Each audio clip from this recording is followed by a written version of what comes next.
6,431 as of now. And fund, I would like to tell you that in academic year 2021 it was 60,990 crores. In again 21-22 it was 65,000 crores. In year 2022-23 it was 68,000 crores, and in 23-24 it is 67,500 crores.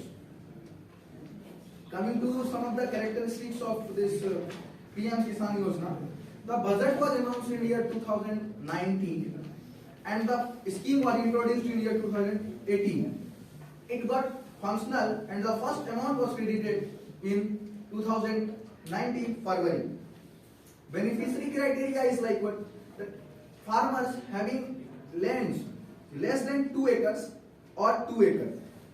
With the change of the time, the criteria was changed and all the farmers having the land or farming were included in that SMG families. Third is Aadhaar linking. Aadhaar linking is the criteria of registration.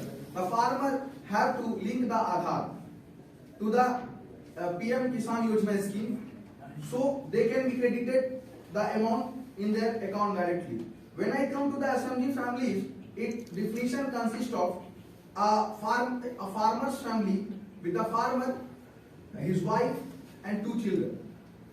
This is the definition of SMG farming. Now coming to the income support in installments. When I talk about income support in installment, a sum of 6,000 rupees is given, that too on in 3 installments, each of 2,000.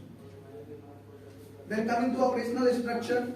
Operational structure is such that it is directed and looked over by the Ministry of Farming and Welfare of Union Government with collaboration with state government, where state government is responsible for looking over into the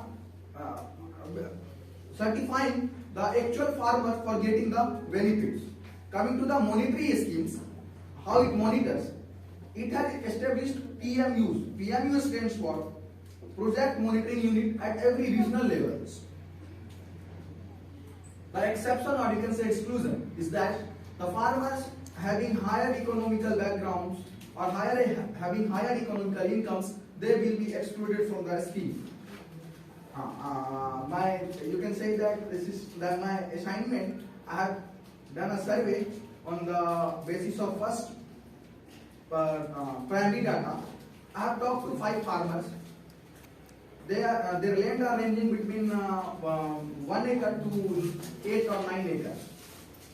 The only thing, the common thing is that farmers are not properly aware about this scheme.